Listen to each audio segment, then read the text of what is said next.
يلا ب50.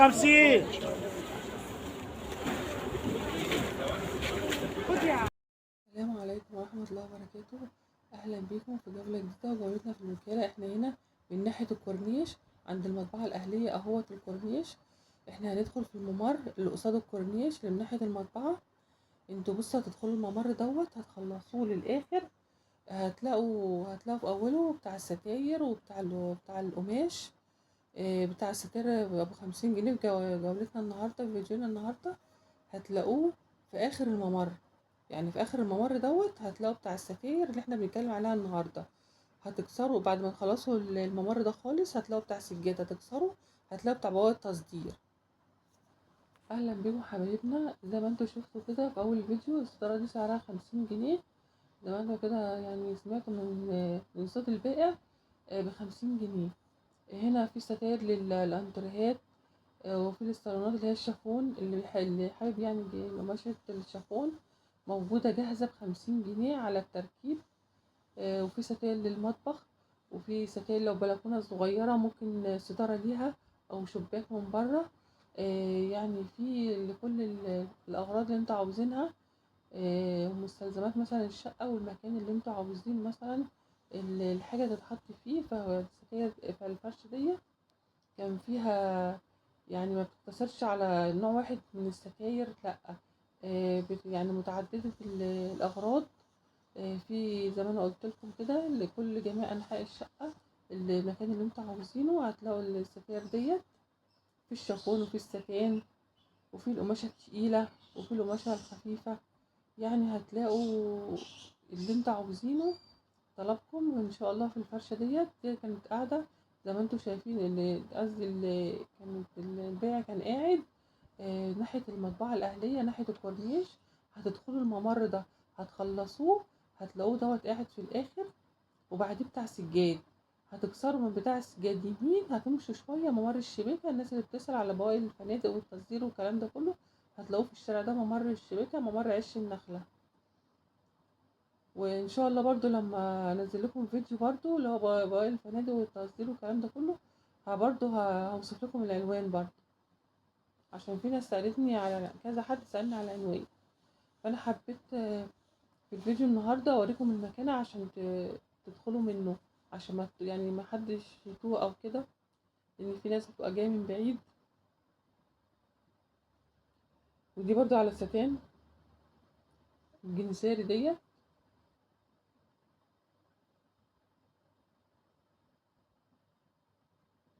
وفي ديت برضو يعني ب50 جنيه كويسه برضو بالنسبه يعني الحلق والقماشه والتفصيل. يعني مش غاليه برضو بالنسبه للاسعار اللي احنا فيها. هي كانت بتبقى الحاجات دي بتبقى ارخص من كده. بس انتوا عارفين طبعا الاسعار اللي احنا فيها بتزيد يوم عن يوم. فربنا يرحمنا برحمته الواسعه يعني. في ستاير الناس كانت عمالة تنقي. كان يوم الحد هما واقفين يوم الحد. كانت عمالة تنقي.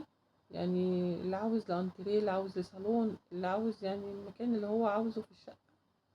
ان شاء الله هتلاقوه. هتلاقوا طلبكم.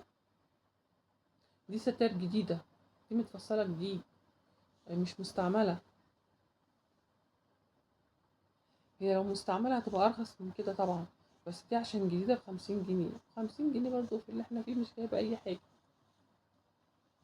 يعني بصوا ديت الزهر ديت اللي عاملة زي الكلب 50 جنيه وتقيلة مش خفيفة. يعني لو عندها بلكونة صغيرة هتاخدها ليها. جميلة جدا. أو لستار الطرقة برضو جميلة. يعني تنفع لكذا حاجة برضو.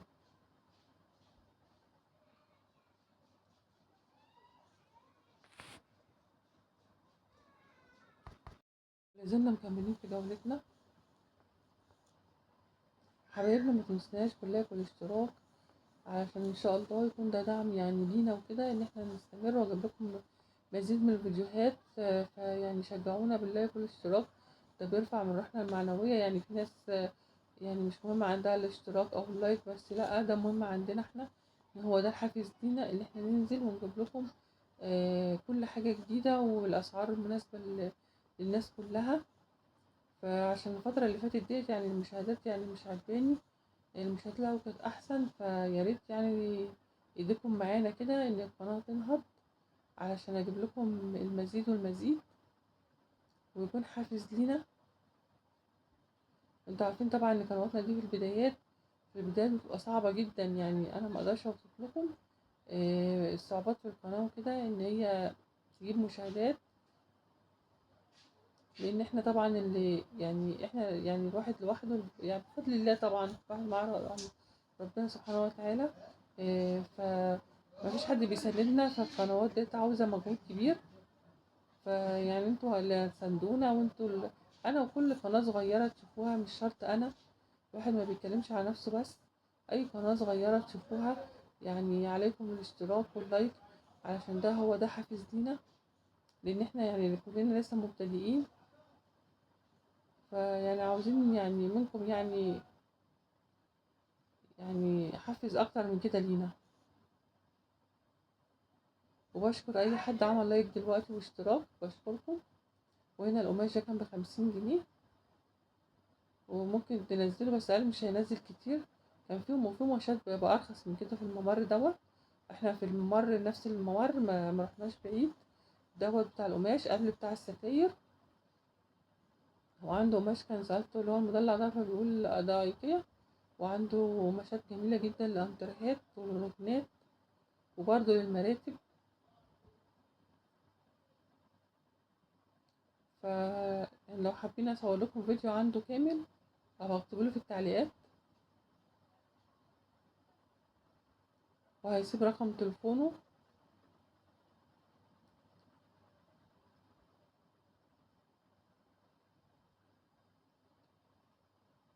صراحة اللي في الشارع ده القماشات جميلة والستاير برضو، وان شاء الله انزل لكم فيديو قريب بالستاير اللي هي الستاير اللي هي بقى الحلوة بقى للشقة، للانتريه وأوضة الأطفال، يعني تنفع للشقة كلها. الستاير الكبير هنزل لكم ان شاء الله الستاير الكبير بكل اشكالها، والاسعار برضو جميلة جدا في تناول الجميع.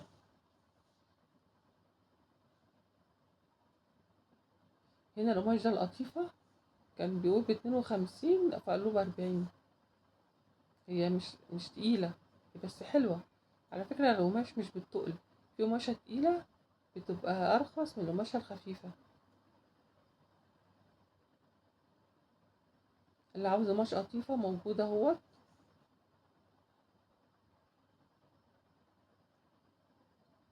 ده ينفع كفر انتريه برضو، يبقى حلو طبعا. اللي بيفصلوا وبيعملوا طبعا دي قصات واشكال سيمبل كده هادية، فبتديله اهوت، هو قاعد اهوت قدام المحل دوت سي سنتر.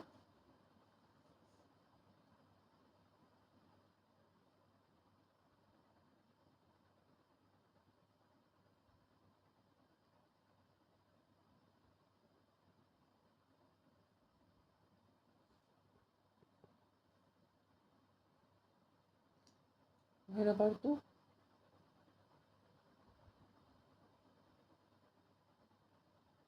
ديت كانت فرشة بتبيع عند جراج الوكالة، دي هدوم جاهزة. كان ب20 جنيه، حوالي ب20 جنيه أو 25، حاجة زي كده. كان عمالة اللي هما بيبقوا واقفين وبيطلعوا من الأكياس اللي معاهم الكبيرة، والناس كانت واقفة كتير، كانت عمالة تاخد في الحاجة يعني، لأن كانت في حاجات جديدة بشوكها ب20 أو 25، مش حاجة برضو. كانت الناس، هو كان عمالة يفرز، وكانت الناس مستنية يطلع الحاجة، وبقى فيها قماشات فساتين ولا ايه. كانت فيها حاجات كتيرة جدا جميلة.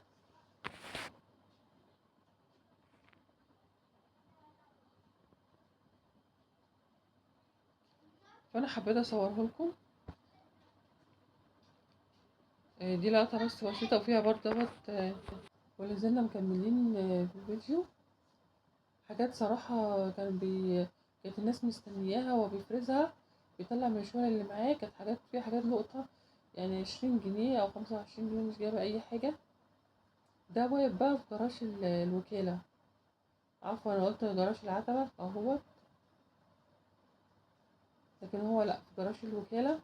بعد زكي السماك، المكان اللي هو الجراج اللي هما البياعين يتنقلوا جواه، وفي بياعين فرشة بره، لكن جوه برضو في بياعين كتير، فالناس عرفت المكان فبتدخل لهم جوه. حبايبنا، واشوفكم في فيديو جديد، ودمتم في رعاية الله، والسلام عليكم.